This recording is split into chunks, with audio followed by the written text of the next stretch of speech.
warahmatullahi wabarakatuh. Kita berjumpa lagi di channel ini. Kali ini kita akan membahas soal uji kompetensi Nurse Indonesia atau UNI, khususnya keperawatan gawat darurat dan kritis Part 2. Soal yang pertama, seorang laki-laki berusia 35 tahun dibawa ke UGD karena kecelakaan. Hasil pengkajian didapatkan jejas di antara dada dan abdomen di ICS 4-5.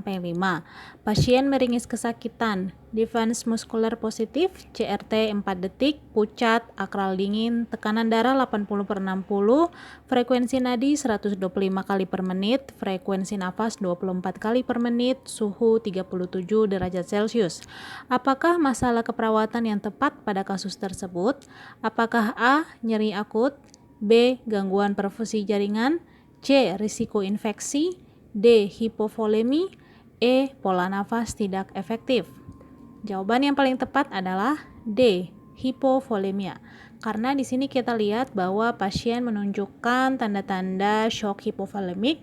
Dilihat dari yang pertama, kita lihat pasiennya sudah pucat, kemudian CRT-nya lambat 4 detik ya. Normalnya kurang dari 2 detik. Kemudian akral dingin dan juga hipotensi, yaitu tekanan darah 80/60, dan juga terdapat takikardi, yaitu frekuensi nadi 125 kali per menit dengan ada peningkatan frekuensi nafas, yaitu 24 kali per menit. Nah, dari situ kita juga mengetahui bahwa di sini pasien mengalami kecelakaan dan ada jejas di antara dada dan abdomen, sehingga diperkirakan bahwa terdapat perdarahan di intraabdomen ya, karena terdapat jejas. Nah, dari perdarahan tersebut kemungkinan telah terjadi pengeluaran darah yang banyak, sehingga harus segera dilakukan penanganan segera. Nah, disinilah dari tanda-tanda shock hipovolemik ini, masalah yang paling tepat itu adalah D. hipovolemia, karena kalau tidak segera ditangani akan menyebabkan penurunan kardiak output dan menyebabkan kematian. Kemudian soal yang kedua, seorang laki-laki berusia 40 tahun dibawa ke IGD karena kecelakaan. Hasil pengkajian menunjukkan tampak adanya jejas di area dada, bunyi jantung menjauh, dan JVP meningkat. Tekanan darah 85/50, frekuensi nadi 118 kali per menit, dan frekuensi nafas 28 kali per menit. Apakah warna triase pada kasus tersebut? A. merah, B. kuning, C. hijau, D. biru, E. hitam. Jawaban yang paling tepat adalah A. merah. Karena di sini kita lihat bahwa pasien dia menunjukkan tanda-tanda adanya tampon nada jantung. Nah, kemungkinan tampon nada jantung ini dilihat adanya tanda bunyi jantung menjauh. Nah, kemudian kita tahu bahwa dia ini terdapat jejas di area dada ya. Bunyi jantung menjauh, kemudian JVP meningkat, dan terdapat hipotensi ya, tekanan darah 85/50. Nah, pada pasien tampon nada jantung ini, jika tidak segera ditangani dalam waktu kurang dari 10 menit, maka dapat menyebabkan kematian. Kemudian soal yang ketiga, seorang wanita usia 35 tahun dirawat di ICU dengan diagnosa gagal nafas. Hasil pengkajian diperoleh data kesadaran pasien letargi, terpasang ventilator mode CPAP, terdengar bunyi gargling, dan pasien akan dilakukan penghisapan lendir atau suction. Apakah tindakan pertama yang harus dilakukan segera pada kasus tersebut? Apakah A. pasang kateter suction, B. lakukan penghisapan lendir dengan gerakan memutar, C. lakukan penghisapan dengan kanula ditutup, D. tingkatkan fraksi oksigen 100%, E. masukkan kateter suction dengan kanula. Jawaban yang paling tepat adalah D.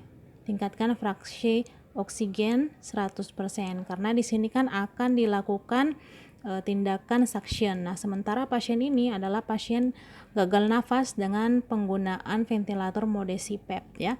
Jadi sebelum dilakukan suction harus kita tingkatkan dulu fraksi oksigennya, karena kita tahu bahwa tindakan suction itu selain dia menghisap lendir, dia juga akan menghisap oksigen dari tubuh pasien. Jadi sebelumnya kita tingkatkan dulu fraksi oksigen, baru bisa kita lakukan tindakan suction. Jawaban yang paling tepat adalah D. Soal yang keempat, seorang laki-laki 35 tahun dibawa ke IGD karena kecelakaan. Hasil pengkajian didapatkan terdapat luka tusuk di paru kiri, pasien tampak sesak nafas, suara nafas menurun, JVP meningkat, trakea bergeser ke sebelah kanan, tekanan darah 80/60, frekuensi nadi 118 kali per menit, frekuensi nafas 46 kali per menit. Pasien terpasang NRM 10 liter per menit, pasien terpasang needle torakosintesis. Apakah tindakan selanjutnya yang harus dilakukan pada pasien tersebut? A. Atur posisi pasien semivolar. B. Pasang balut tekan. C. Pasang kasa 3 sisi. D. Perikardiosintesis. E. Pasang CTT. Jawaban yang paling tepat adalah E. Pasang CTT. Karena di sini kita lihat pasiennya mengalami tanda-tanda ya tension pneumotoraks, dilihat dari adanya sesak nafas ya, frekuensi nafasnya 46 kali per menit. Kemudian JVP meningkat. Nah, suara nafas atau vocal breath sound menurun. Kemudian trakea pun bergeser ya.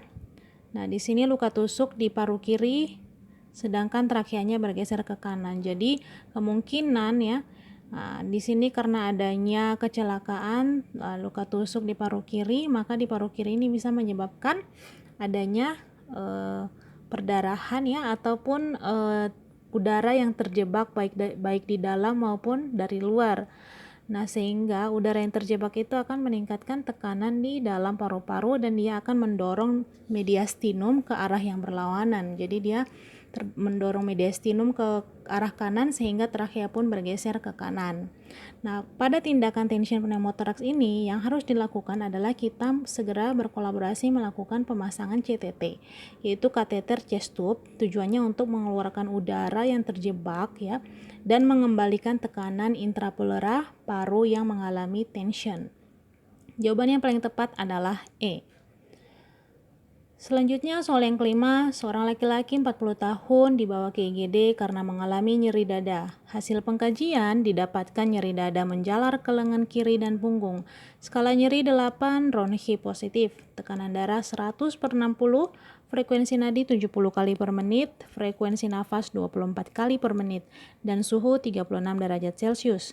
Gambaran EKG menunjukkan adanya infark miokard luas dan pasien terpasang oksigen dan sudah diberikan nitrogliserin 10 mg sublingual dan pasien masih mengeluh nyeri. Apakah tindakan selanjutnya pada kasus tersebut? Apakah A. Kolaborasi pemberian morfin, B. Kolaborasi pemberian antiplatelet, C. Kolaborasi pemberian oksigen, D. Kolaborasi obat digitalis, E. Kolaborasi nitrogliserin. Jawaban yang paling tepat adalah A. Kolaborasi morfin. Kenapa? Karena di sini pasien yang mengalami nyeri dada akibat infark miokard, dia sudah diberikan NTG atau nitrogliserin 10 mg sublingual, namun pasien masih mengeluh nyeri, sehingga kita harus berkolaborasi untuk pemberian analgetik dengan dosis yang lebih tinggi, yaitu morfin untuk menangani nyeri dada pada pasien dengan acute coronary syndrome ini. Jawaban yang paling tepat adalah A. Soal yang keenam, seorang lelaki 58 tahun dibawa ke IGD dengan kondisi tidak sadar. Hasil pengkajian didapatkan data pasien jatuh di kamar mandi, GCS E2M4V3, tampak jejas di area frontal, lemah, terdengar bunyi nafas gargling. Tekanan darah 150/100, frekuensi nadi 64 kali per menit, frekuensi nafas 26 kali per menit, akral teraba dingin. Hasil CT scan menunjukkan stroke infark hemisfer sinistra. Apakah tindakan yang harus dilakukan pada pasien tersebut?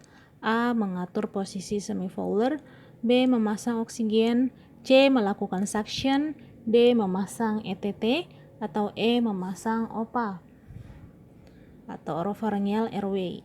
Jawaban yang paling tepat adalah C, melakukan suction. Nah, karena di sini kita lihat bahwa pasien dalam kondisi tidak sadar dan terdapat bunyi nafas gargling ya.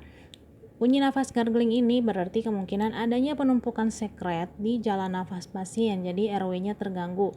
Maka kita harus segera menangani atau membersihkan airway pasien agar bisa memfasilitasi pernafasan. Jadi konsep soal kasus IGD ya, nggak tahu gawat darurat ini bahwa kita harus mengatasi masalah pada ABC. Nah, RW-nya terganggu maka harus segera lakukan tindakan pembersihan suction. Soal yang ketujuh, seorang perempuan berusia 30 tahun dibawa ke IGD akibat kecelakaan. Pada pengkajian didapatkan adanya fraktur terbuka pada femur sinistra, perdarahan masif, tekanan darah 90/50, frekuensi nadi 110 kali per menit, frekuensi nafas 24 kali per menit.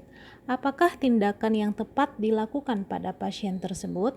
A. Berikan oksigen, B. Balut tekan, C. Pasang bidai, D. Rehidrasi cairan, E. Pasang kateter. Jawaban yang paling tepat adalah D. Rehidrasi cairan.